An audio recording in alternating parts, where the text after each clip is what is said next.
Welcome to another episode of Brainpickers, featuring Lena Ross of Change Hacks and Dr Jen Frahm of Conversations of Change. Excited to be episode 2 of Brainpickers, and this time around we're having coffee, aren't we?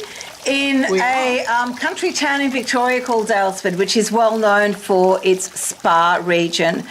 So we had an overwhelming response, didn't we, to last Brainpickers, which we did over Christmas, which was fantastic. And one of the key themes which has come out with the questions that people have asked us is around change fatigue. Yeah. And the first thing that comes to mind about change fatigue is probably to help define what's your take on it? What's change fatigue? Okay. So when somebody talks to me about they think that they're in an environment which has got heavily change fatigue, I think really it comes down to a mathematical equation, and it's the rate of change and the volume of change is exceeding the recipient's ability to deal with that change. Okay. And I think it just comes down to those three factors, really, is what's playing out in an environment that's change fatigued. Yeah, okay. So that's kind of quite concurrent with what I'm thinking. Sometimes when I think of change fatigue, I wonder whether the word fatigue is really the right word. Yeah. Because we know there's a range of responses to change, and I'm kind of concerned about the word fatigue meaning tiredness, too much happening. And I understand that at an organisational level that can actually happen. But sometimes I wonder whether that word change fatigue could be reframed so it doesn't give that connotation around change. Because it's making you tired just hearing the word? Yeah, and is that real? Like, is change always something that causes fatigue? Yeah, look, I don't think change always causes fatigue, far from it. And I think we've got to be really careful about when someone talks to us about change fatigue, asking what they actually mean. Primarily because sometimes change is a really good thing for many of us, and a lot of change is a great thing. Yeah. It was interesting. I did an interview with Gerald Connor. Oh, wow. And loaded up today, and I asked him about his own change process with how he's moved from business to business. And I asked him what surprised him most, and he said it was that he didn't experience any grieving or mourning. Yeah. And I went, yeah. So just that reminder that change actually doesn't have to have negative impacts like fatigue or resistance or any of those kind of things. Yeah. But tell me, in the organisations you've been in, Yes. what are the markers that would suggest to you that the organisation is undergoing change fatigue?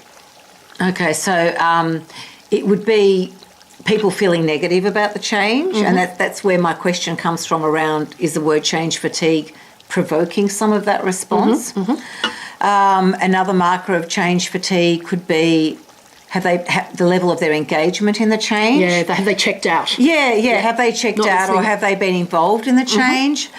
And perhaps their mindset too. Is their mindset around change? And that's going back to the word fatigue. Is their mindset around change that it's a positive thing, or is it like that range of responses? Because the higher level of involvement they're going to have, the better they're going to feel about it.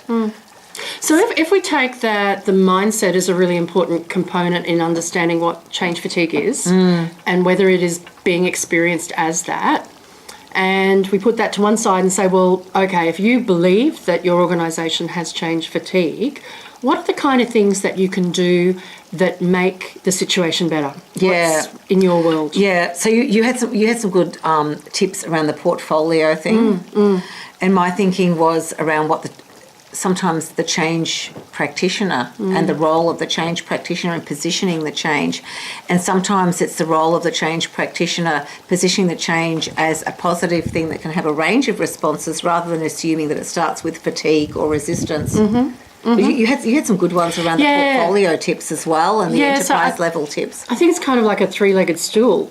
So you've got one leg, which is the change practitioner and their mindset around it. Yeah. I think you've got the enterprise response. So are the enterprise leaders just applying common sense and saying, hey, are we loading up too much at this point in time? Could we be planning this from a portfolio perspective a little bit more sensibly, so that gives people a little bit more space to absorb change? But then the other side of the stool is the team leader or the manager who's leading people through change. And are they doing those, we often look at change fatigue as a neurological experience. So it raises threat levels in our brain. We've got all the bad chemicals flooding in from a change threat perspective. Yeah. So as the team leader, doing all those micro practices that boost the good chemicals, the gratitude, acknowledging good work, recognising publicly the lessons that have been learned so people actually have trust that they've been heard and that they can feel good about the change. So it's probably those, mindset and the practitioner, enterprise planning and consideration, and then from a team leader or an individual perspective. Yeah, and like you said, are they role modelling the behaviours? And are they also doing, how small things make a big difference? Are they celebrating the small wins and sometimes even acknowledging the effort rather than the output? Yeah. So they're acknowledging the effort along the way. Yeah. So if someone came up to you and said, Lena, my business has really change fatigued, help me. Yeah. What would you say? Okay, so I would say let's have a look at, is change fatigue real, or do you think it's a mindset? And I would probably tell them the story about, like very recently, I went to one of Bernard Salt's presentations at an MBA alumni, and I think I mentioned this to you. My avocado, my smashed avocado has smashed arrived. avocado with feta. Yeah, okay. we need to remind the waiter of that when he comes back. He said that in the last generation, the big businesses by market capitalisation are things like Apple, Amazon, Facebook, Google, and Microsoft. Now, that's a hell of a lot of change if you think about it in the last generation. Have you resisted any of those? No, not Have you felt fatigued by any of those? Snapchat did. Well... But realistically, they become an integral part of our lives, right? Professionally and personally. Yeah. So if we can absorb that type of change, and that's what I call high velocity, then we do have the capacity. And I think a lot of it is around mindset and thinking about what can this change do for us. Yep. And what is and that plays to the role of the leader, the change practitioner around the WIFM and what's in it for me with the change, and really tweaking that mindset around it's not always fatigue. That response, to me, it's quite exciting. Some of that change can be really exciting.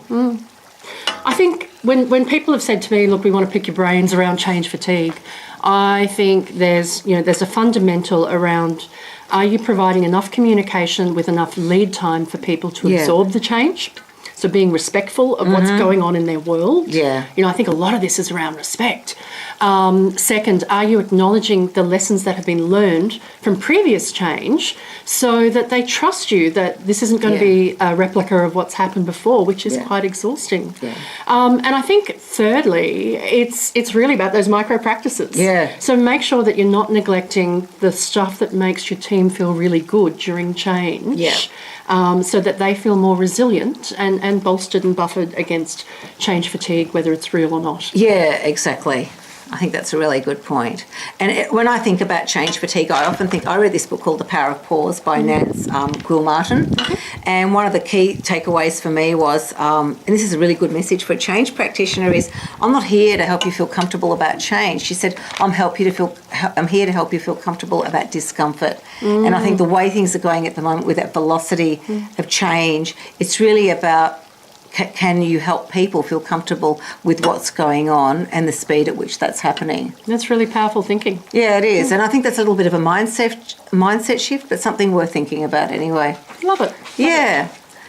Now, we also have opportunity to take on more questions, don't we, about what people have about their change and to pick our brains about change. So if you have any more, you know where to find us, and our details will be on at the end of this session as well. Thanks for joining us in the Spa Country. Thanks, everybody. If you'd like to pick their brains, find out more here.